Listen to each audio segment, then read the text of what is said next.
부모는 누구입니까? 부모는 하나님을 대신하여 하나님의 소유인 자녀들을 내 방법이 아니라 하나님의 방법대로 양육하는 성직이라고 함께 나누었습니다. 부모는 자기의 감정대로, 자기의 생각대로 양육하는 사람이 아니지요. 우리에게 있는 자녀들은 예수 그리스도의 보혈의 피로 구원을 받을 약속의 자녀들입니다. 그래서 부모는 그리스도를 대신하여 약속의 자녀들을 하나님 앞으로 인도하기 위해서 그리스도를 대신하여 선지자의 역할, 제사장의 역할, 오늘 나눌 왕의 역할을 감당합니다. 오늘은 우리가 왕으로서의 부모의 역할이 무엇인지를 살펴봅니다. 예수님은 우주 만물을 통치하시지만 우리를 통치하시는 분이시지요. 그리고 그 통치자 예수님께서 가정의 통치의 권한을 부모에게 위임하시고 자녀들을 다스리고 사랑으로 그들을 인도하라고 부모를 세워주셨습니다. 어떻게 하면 우리 자녀들이 왕이신 하나님을 기쁘시게 할까요? 여러분, 이게 소원이시지요. 나 주님의 기쁨 되기 원하네 찬양하시는 것처럼 우리의 자녀들도 왕이신 하나님을 기쁘게 해야 되는데 어떻게 하면 될까요? 자녀들이 공부 잘하면 왕께 기쁨이 될까요? 영어 점수 100점 맞으면 기쁨이 될까요? 골로새서 3장 20절에 보면 자녀들아 모든 일에 부모에게 순종해라. 이는 부모에게, 땅에 있는 부모에게 순종할 때 하늘에 있는 주님께 기쁨이 되기 때문이다. 여러분 잘 보세요.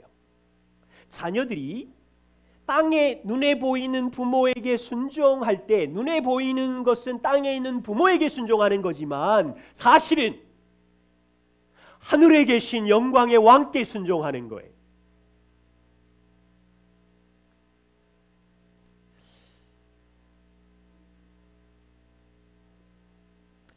자녀들이 날마다 하늘에 계신 영광의 왕께 순종함으로 주님께 기쁨이 되기를 원하신다면 자녀들을 부모에게 순종시키는 거라고요.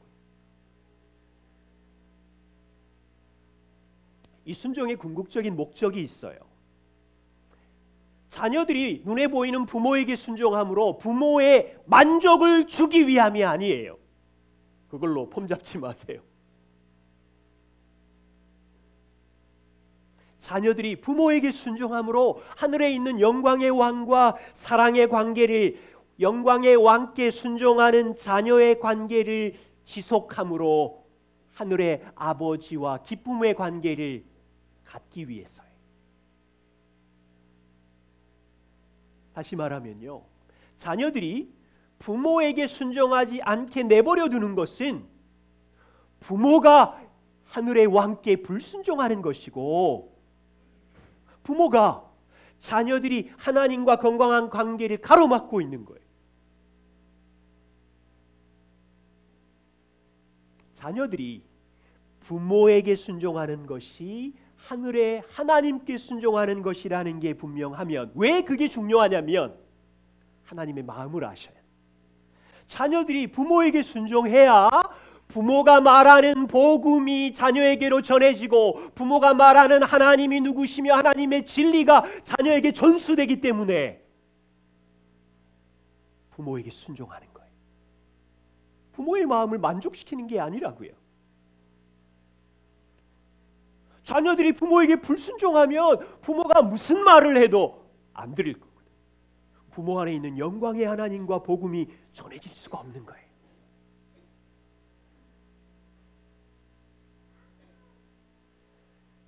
부모님들께서 왕으로서의 역할을 함으로 자녀들을 날마다 순종시키지 않으시면 그것은요, 단순히 부모 기분 정도 나쁜 게 아니에요. 자녀들이 왕이신 하나님께 순종하지 않는 것이고 평생 하나님이 누구이신지 그분의 영광스러운 진리의 비밀이 자녀들에게 흘러가는 것이 막히는 거라고요. 여러분 이렇게 생각하셔야 돼요. 그래서 부모로서 왕으로서의 역할은 얼마나 중요합니까? 오늘 왕으로서의 부모의 역할을 감당할 때 부모들이 불순종하며 잘못된 길로 갈 때 우리는 왕으로서의 역할로 자녀들을 훈육해야 합니다. 왜 훈육이 필요한지를 말씀드리고 그리고 오늘날 문화의 도전이 이 훈육을 가로막고 있는 부분을 살펴본 이후에 성경적으로 어떻게 훈육할 것인지 말씀을 나누려고 합니다. 왜 부모는 자녀를 훈계해야 할까요? 먼저는 하나님께서 그렇게 하라고 명령하셨습니다. 오늘 말씀 보셨지요? 히브리서 12장 6절 주께서 사랑하시는 자를 징계하시고 그가 받아들이는 아들마다 채찍질하심이라. 하늘에 있는 주님께서 사랑하는 자녀를 징계하시고 7절 어찌 아버지가 징계하지 않는 아들이 있으리요. 하나님은 왕으로서 사랑하는 자녀를 가르치시기도 하시지만 필요하시면 때로는 자녀들이 고통스러울 줄 알지만 채찍질하시며 징계로 자녀를 양육합니다. 그러기에 부모로서는 사랑으로 자녀들을 징계하며 인도하는 몫이 있는 거지요. 잠언 13장 24절을 보십시오. 매를 아끼는 자는 그의 자식을 미워하며. 여러분 우리 중에 매를 아끼는 분이 있다면 자식을 미워하고 있는 거예요. 자기는 사랑한다고 말하고 있지만 자식을 사랑하는 자는 근실히 징계하시느니라. 우리 자녀들도 할 말이 많을 텐데 나중에 잠언에서는요 자식을 사랑하는 자는 매를 아끼는 자가 아니라 성실하게 징계하는 자라고 이야기합니다. 부모로서 사랑이 기초한 요 단어를 놓치시면 안 돼요. 사랑이 기초한 훈계를 우리는 배워가야 합니다. 왜요? 여호와의 명령이기 때문에. 두 번째, 왜 훈계해야 할까요? 어린아이들이 아직은 죄인이고 미숙한 영역이 많기 때문에 훈계가 필요합니다. 잠언 22장 15절에 보시면 아이의 마음에는 미련한 것이 얽히고 얽혀 있기에 징계하는 채찍이 이를 멀리 쫓아내느니라. 어린아이의 마음은 고집스럽고 재성으로 가득 차서 욕망을 따라가는 어리석음이 얽혀 있습니다. 순수한 것 같지만 이것을 제어하기 위해서는 부모는 채찍으로 자녀의 마음에 얽혀있는 미련함을 몰아내어서 자녀를 위험에서 구해줘야 된다고요.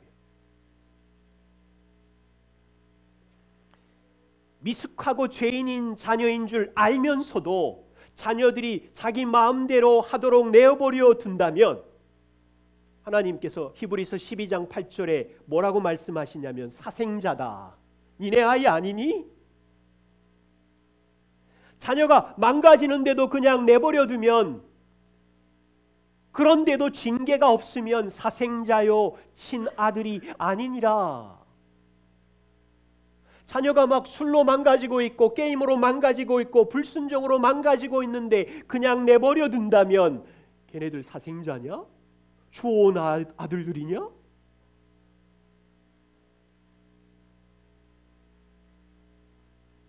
우리가 하나님을 대신하는 부모라면 훈계로서 자녀를 바로잡아야 합니다. 사랑하기 때문에. 세 번째는요. 훈계는 자녀를 유익하게 하는 많은 이유들이 있습니다. 매를 맞는 것은 엉덩이도 아프고 고통스러워서 슬픈 일이지만 유익이 참 많습니다. 잠언 23장 14절을 보십시오. 부모인 내가 자녀를 채찍으로 때리면 징계하면 무슨 일이 있어요? 그의 영혼을 수월에서 지옥에서 구원하리라. 자녀의 영혼을 구원하는 유익이 있습니다. 잠언 29장 15절에 보십시오. 채찍과 꾸지람이 자녀에게 지혜를 주거늘 임의로 행하게 내버려둔 자식은 엄마를 욕되게 할 것이니. 자식 마음대로 하도록 내버려두면 자녀 스스로도 자기 욕망과 욕심 때문에 고생할 뿐 아니라 부모도 욕되게 할 것이니 채찍질로 지혜를 줄지니라. 여러분, 참 놀라운 지혜의 매예요. 자녀들은 아프지만 얽힌 죄성을 몰아내고 지혜를 주고 싶을 때 사랑으로 할 수 있는 매가 필요한 거죠. 어떤 유익이 있습니까? 잠언 29장 17절에 내 자식을 경계해라. 그러면 징계하면 너를 평안하게 할 것이고 내 마음에 기쁨을 주리니. 징계를 바르게 시행하면요, 가정 안에, 우리 안에, 자녀와 부모 안에 평안과 기쁨이 일어난대요. 히브리서 12장 11절을 보십시오.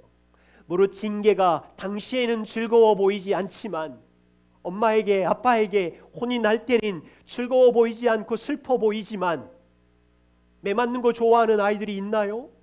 아프고 고통스럽지요. 그런데 그 후에는, 사랑이 담긴 훈계 후에는 연단받는 자들로 인하여 의와 평강의 열매를 얻을 것이니. 놀랍지요? 자녀 양육할 때 훈계에 대한 하나님의 약속을 여기 계신 부모님들은 실천하고 있습니까? 하나님의 명령에 왕으로서의 역할을 하는 부모님들이 정말 사랑으로서 훈육하게 되면 그들을 구원으로 이끌 뿐 아니라 그들의 엉클어진 지혜를 몰아내고 지혜를 줄 뿐 아니라 가정이 평강과 기쁨으로 가득 찰 뿐 아니라 하나님의 의와 평강의 열매를 맺느니라. 이제 알아서 하십시오.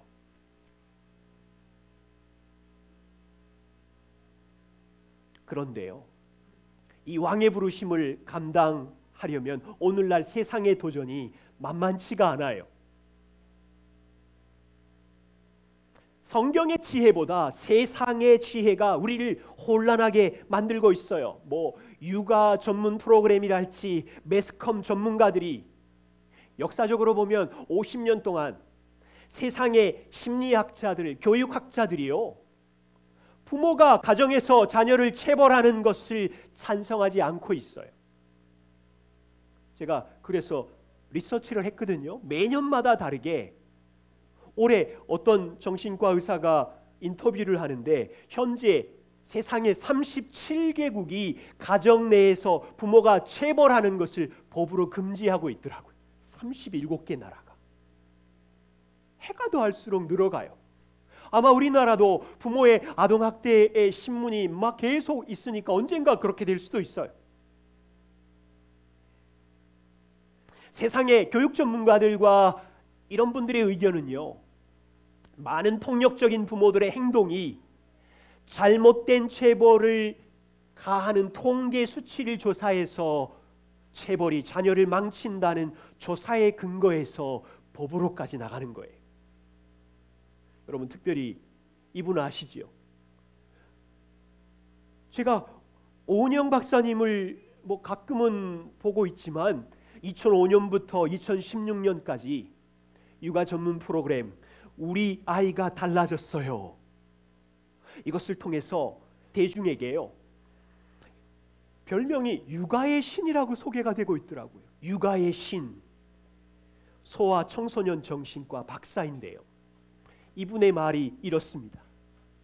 부모 여러분, 어떤 상황 속에서도 절대 자녀를 때리지 마십시오. 체벌은 진짜라고 착각한 자식 사랑일 뿐 아니라 체벌은 자녀에게 상처만 줍니다.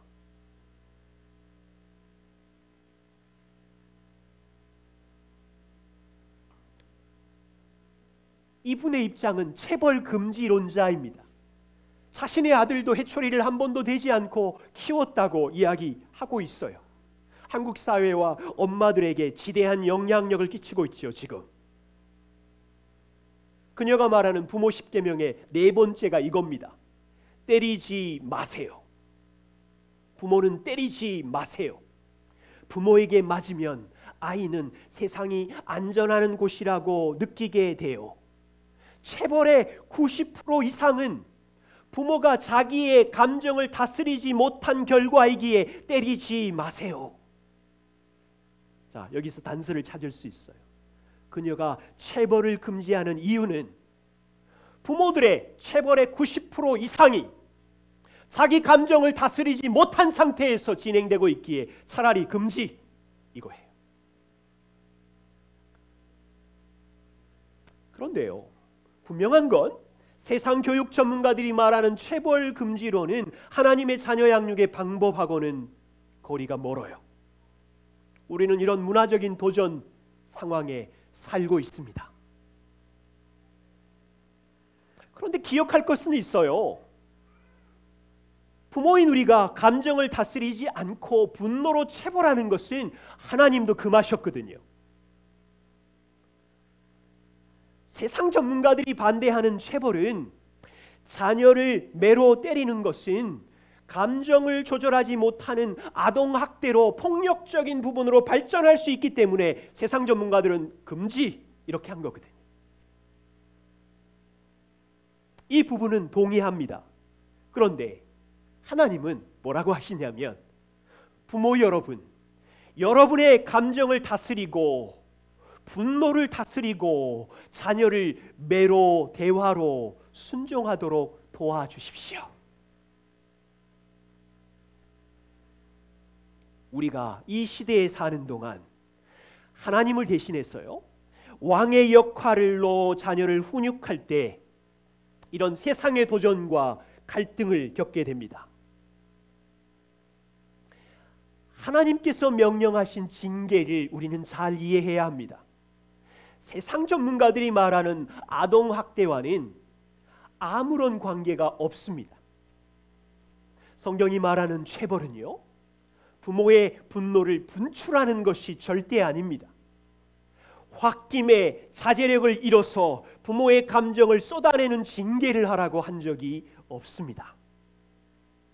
어디서 들어가지고 부모는 너희들의 권위자야, 내 말을 들어, 그러면서 강압적이고 두려움을 주는 징계를 시행하고 있다면 그 순간 하나님의 청지기가 아니라 죄송하지만 폭군 행세를 하고 있는 거예요.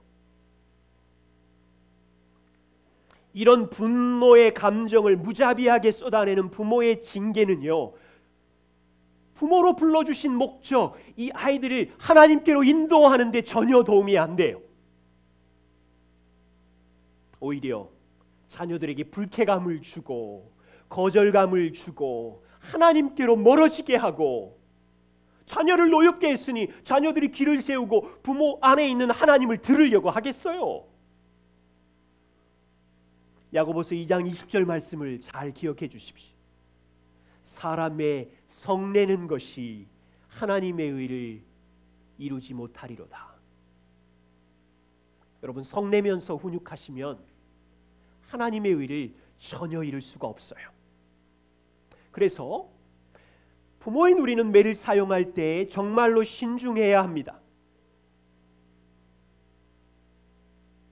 우리는 그리스도인 부모로서 육아의 신이 무엇라고 하든지 세상 교육 전문가가 무엇라고 하든지 그들의 생각을 하나님의 지혜보다 더 높게 평가하지 않고 하나님이 주신 약속을 따라서 사랑 안에서 이 훈육의 원리를 배워가는 부모이기를 여러분들하고 같이 소망합니다.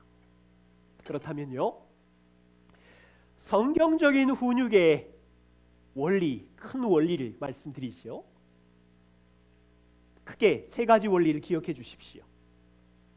하나는 사랑이 담긴 매를 사용하시되, 두 번째, 마음을 다루는 대화를 통해서 자녀들의 성장의 시즌에 맞게 균형 있게 이 두 가지를 사용하실 때 자녀의 양심에 호소함으로 자녀의 삶의 태도를 인도하는 것입니다.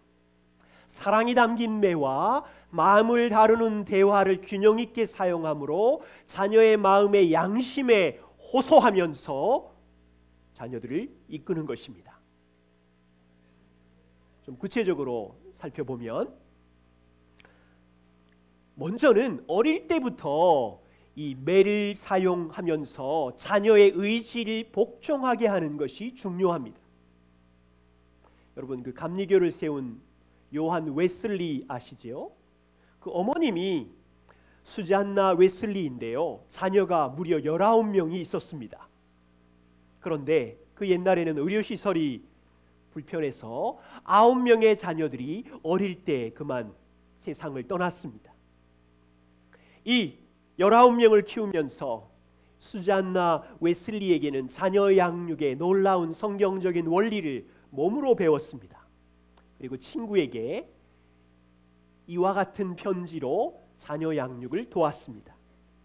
친구야, 자녀들을 올바른 방향으로 양육하려면 먼저 자녀들의 의지를 정복해서 부모에게 복종하는 습관을 심어주어야 한단다. 자녀들이 이해력이 자라는 것은 시간이 많이 걸리는데 부모가 자녀의 의지를 복종시키는 일은 가능한 한 어릴 때 단번에 이루어져야 한단다. 왜냐하면 교정의 시기를 놓치게 되면 자녀의 마음은 강팍하고 완고해져서 나중에 키 크고 머리가 커버리면 자녀의 고집을 꺾기가 매우 어려워지기 때문이다. 만일 내가 부모로서 자녀의 의지를 존중해 준다는 이유로 하고 싶은 대로 자녀의 뜻을 다 받아주면서 온유하게 친절하게 대한다면 그것은 어리석은 행동이다. 아이를 오히려 망치는 일이다. 내가 정말 자녀를 올바로 양육하고 싶다면 늦기 전에 일찍 자녀의 의지를 꺾어놓고 부모에게 순종하는 것이 신앙교육의 기초이다.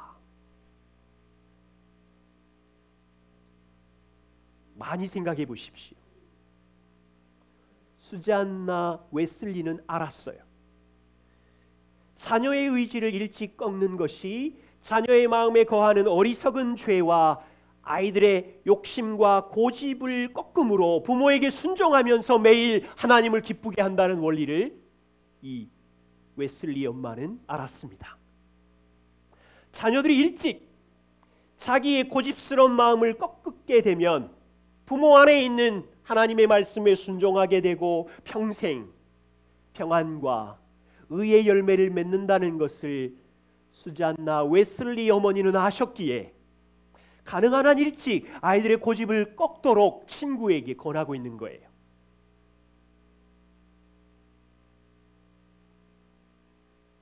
저는 지금 저의 지혜를 나누는 것이 아니라 성경의 지혜로 여러분들에게 말씀을 드리는 것이고, 수잔나 웨슬리의 지혜와 저의 가정에서도 누렸던 경험으로 여러분들께 부탁을 드립니다.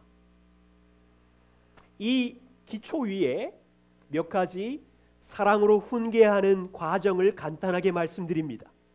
첫 번째는요, 부모 두 사람이 규칙을 정하는 일을 서둘러 주십시오. 이미 하고 있으시겠지만 남편과 아내가 어떻게 자녀를 사랑으로 징계할 것인지 서로 의견을 나누고 대화를 해 주십시오. 두 분의 일치된 방향, 하나된 규칙을 만드셔야 돼요. 자녀 앞에서 우왕좌왕하면 자녀들이 엄마 아빠를 우습게 여깁니다. 그리고 만든 이 규칙은 아이들의 성장과 시즌에 따라서 대화 속에서 수정되고 조정되고 달라집니다. 그리고 부부는 자녀의 고집을 임의대로 내버려 두지 마시기를 부탁드립니다. 예를 들면 슈퍼마켓에서 엄마가 아이에게 장난감 사달라고 떼를 쓰지 말아라 하는 규칙을 가지고 있는데 이마트나 여기를 지나가다 보면 장난감 코너에서 꼼짝도 안 하는 아이들을 발견해요. 그때 어떤 장난감 하나를 들고 엄마에게 떼를 쓰며 사달라고 할 때 엄마가 안 돼 라고 이야기했어요. 그런데도 이 아이는 그 장난감을 들고 떼를 쓰면서 뒹굴고 울어요. 우리 중에 그런 친구들이 있나요?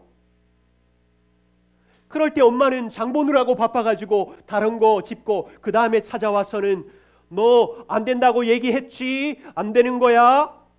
라고 했는데도 이 아이는 장난감을 들고 이번에는 막 굴러대고 엄마를 창피 주려고 자기 걸 쟁취하려고 난리를 피울 때 이 엄마는 징계하기는커녕 너 오늘 집에 가서 아빠에게 일러줄 거야. 너 혼났다?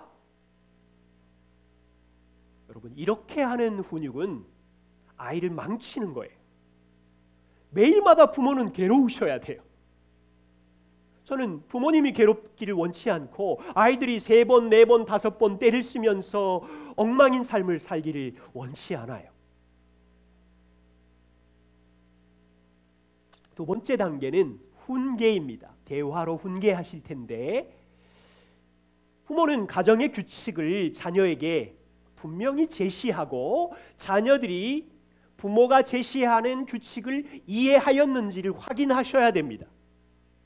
어떻게 하는지, 언제 자는지, 무엇을 하는지, 그리고 규칙을 어겼을 때는 부모는 약속된 매를 명확하게, 공정하게, 이 단어들을 잘 쓰세요. 일관된 태도로, 사랑으로 대화하면서 훈육의 시간을 가져야 돼요. 대화로 훈육을 하실 때 꾸짖고 책망할 때 조심할 일은 단호해야 하는 건 분명하지만 절대로 위협하거나 아이들의 약점을 찍어서 모욕감을 주거나 비아냥거리지 말아야 돼요. 아무런 효과가 없어요. 자기가 잘못한 건 생각 안 나요. 인격이 모독을 받았다는 생각밖에 없어요. 그리고 비교하지 마시고 분노가 섞인 말로 자녀의 감정을 상하게 마시고, 혹시 진짜 부탁이 분노가 일어나면 멈추세요. 그리고 화장실이나 안방으로 들어가셔서 하나님께 먼저 도움을 구하세요. 그 분노를 절제하지 못하면 아무런 의를 이룰 수가 없기 때문에 만일에 부모 안에 있는 분노의 감정이 들통났다면 자녀 앞에서 진심으로 용서를 구하면 되고, 여러분, 이 대화와 훈계의 과정을 거치시고 세 번째, 자녀들이 이해해서 죄를 고백했다면 매를 사용해서 약속된 매를 체벌을 하시면 되는데 절대로 손으로 때리지 마세요. 손으로 등짝을 빵 친달지 머리탱을 꽉 친달지 얼마나 자존심 상하겠어요. 정해진 매로 그 매 가지고 와라. 어디 정해진 곳에 두고, 훈계를 하실 때는 정해진 횟수를 지키면서 아빠가 마음이 상한다고 약속은 3대였는데 이리 와 10대. 자녀는 그날 그 사건을 평생 잊지 못해요. 내가 억울하게 10대를 맞았다는 거예요.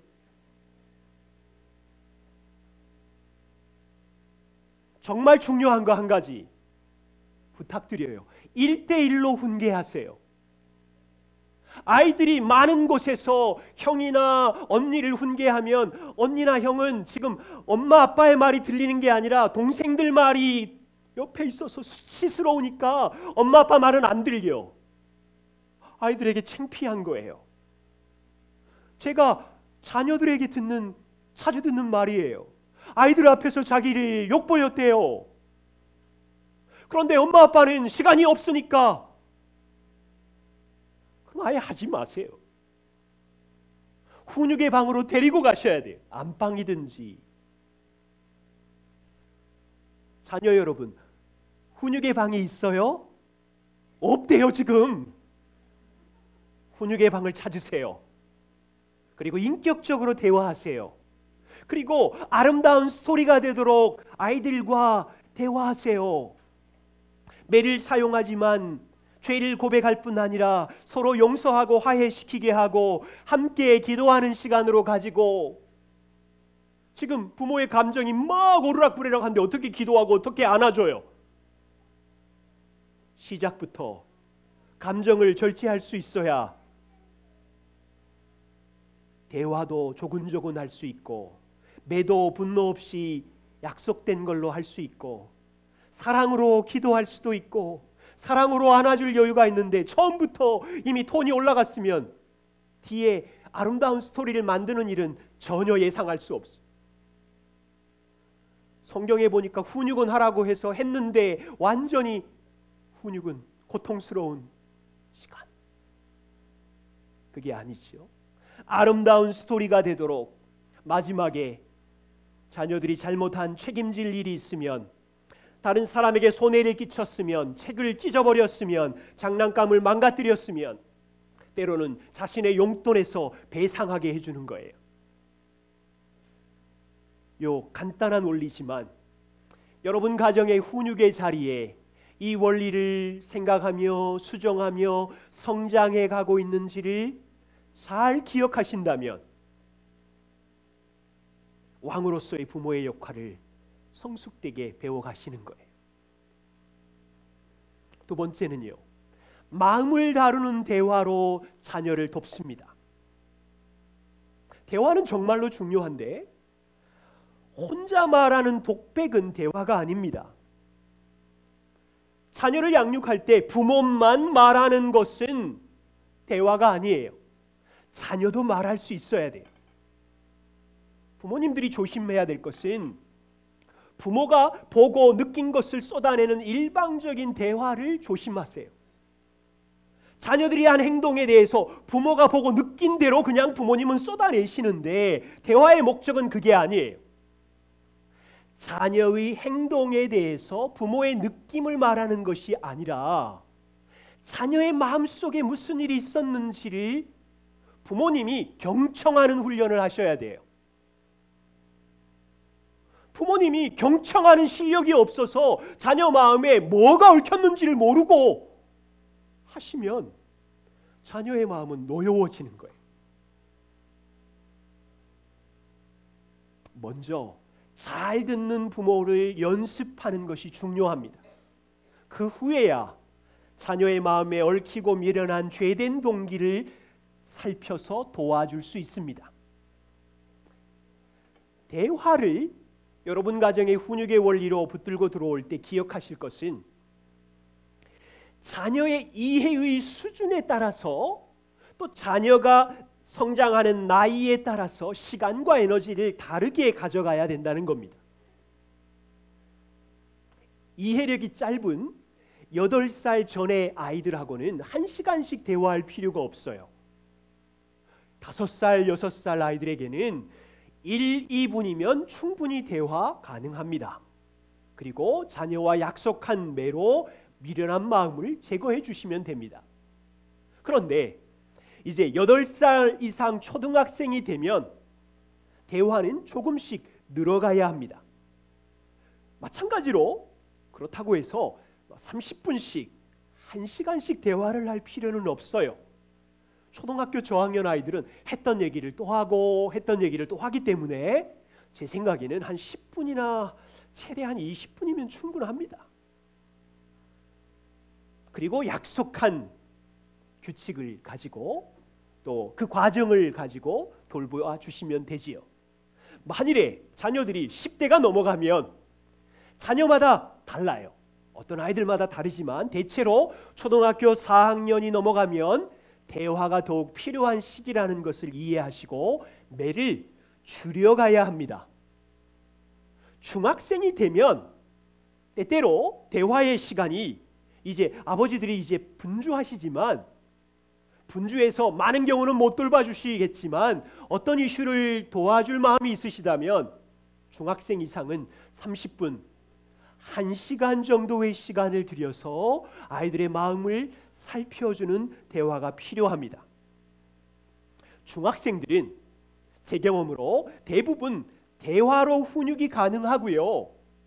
중요한 잘못이나 죄가 1년에 한 서너 번씩 있는데 그럴 때 아이들도 이해한 수준에서 매를 사용하는 것은 괜찮습니다. 보세요. 지금 중학생은 엄마 아빠처럼 덩치가 커요. 그런데 일주일에 몇 번씩 매를 맞아보세요. 이 아이들은 반항하게 되고 쓴마음이 들게 되고 이제 조금만 크면 집을 뛰쳐나갈 준비를 하는 거예요. 고등학생이 되었다. 매를 자주 맞고 있으면 아이들은 정말로 자존심이 상합니다. 자녀를 바르게 훈육하기 위해서 부모인 여러분들이 이 성장 과정과 이 시즌에 따라서 대화와 매를 다르게 사용한다는 지혜를 배워가셔야 돼요. 꼭 미취학 아이들 다루듯이 다루시면 또 달라요. 마지막으로 이 훈육의 과정에서 매와 대화를 균형 있게 사용하되 자녀의 마음에 호소하시는 거예요. 자녀의 양심에 호소하시는 거예요.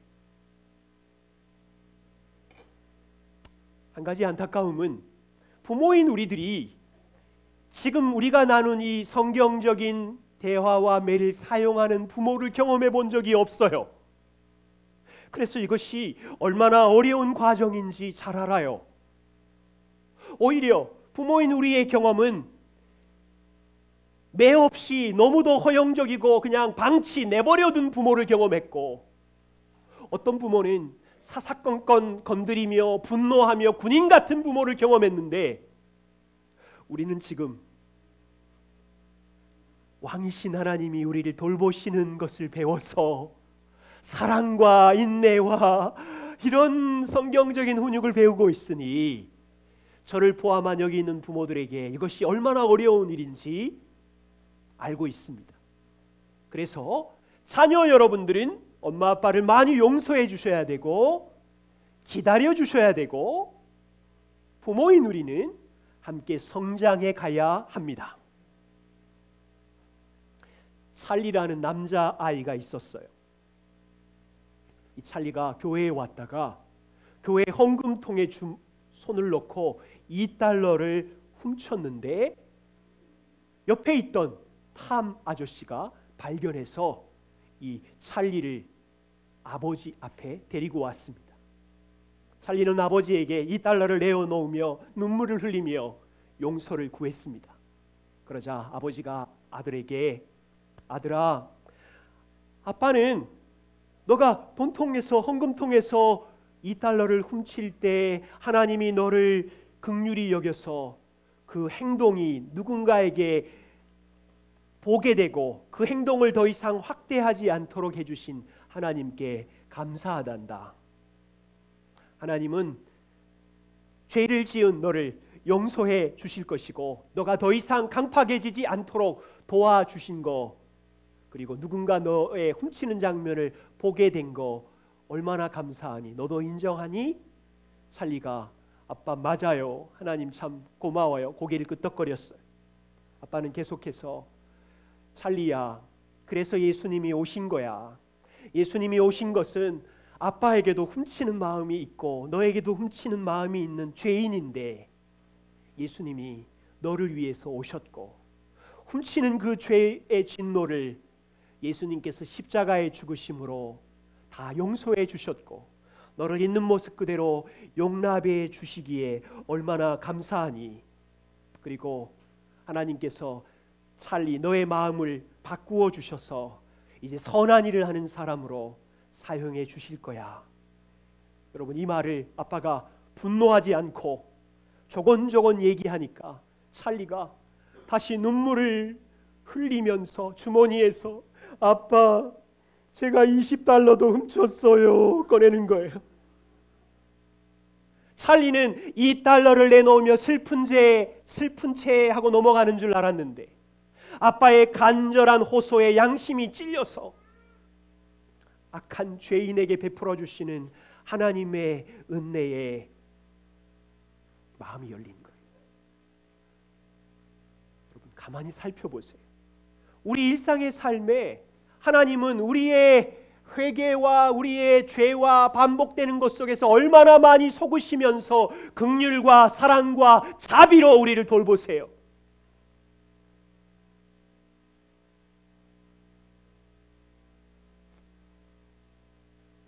마지막으로 나눌 이야기는 이것입니다.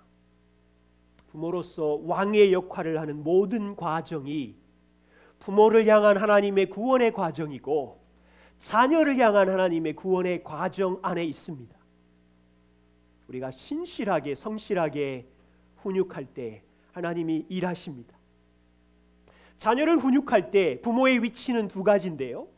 하나는 자녀의 권위자로 부모는 자녀 위에 있는 위치를 가지고 있고요.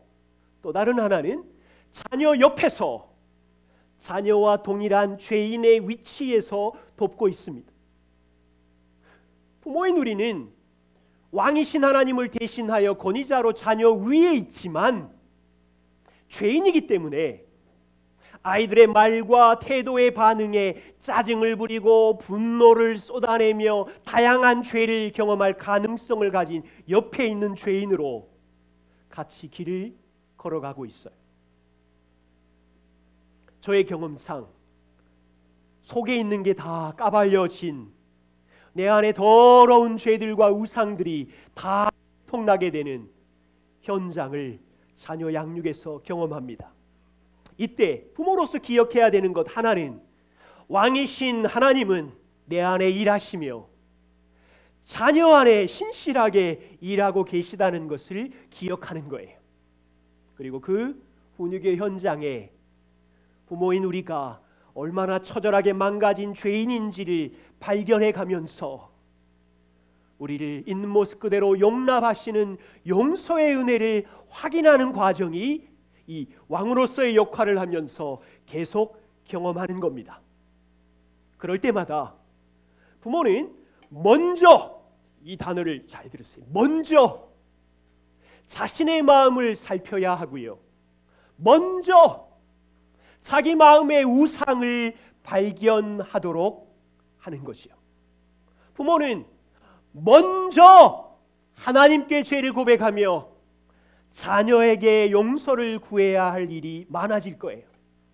그렇게 되면요, 부모가 먼저 하나님의 측량할 수 없는 사랑을 경험하고 복음의 감격을 경험할 때 부모 안에 있는 성령의 다스림을 통해서 온유하게 되고 친절하게 되고, 우리 아이가 달라졌어요는 그냥 되는 게 아니에요. 복음을 경험한 부모가 먼저 달라져야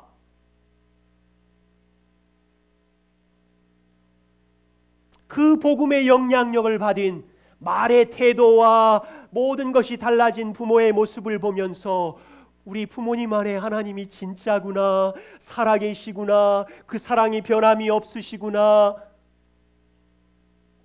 부모님도 하나님이 필요하고 나도 은혜가 필요하고 복음이 필요하구나를 함께 배워가는 공동체가 된다고요. 이 모든 자녀 양육의 훈육의 과정은 우리의 구원을 이루어 가시는 하나님의 신비한 디자인입니다. 참 놀랍습니다. 아주 처참한 전쟁터 같지만 이 원리를 따라서 신실하게 성실하게 사랑으로 심으시면 갈수록 평안과 기쁨과 회복이 일어나는 세상의 빛과 소금이 되는 가정이 될 겁니다.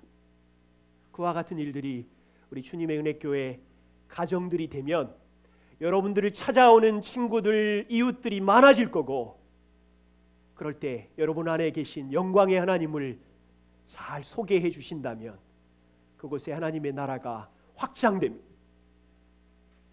그 은혜의 여정에 여러분들 함께 동참해 주시기를 부탁드립니다.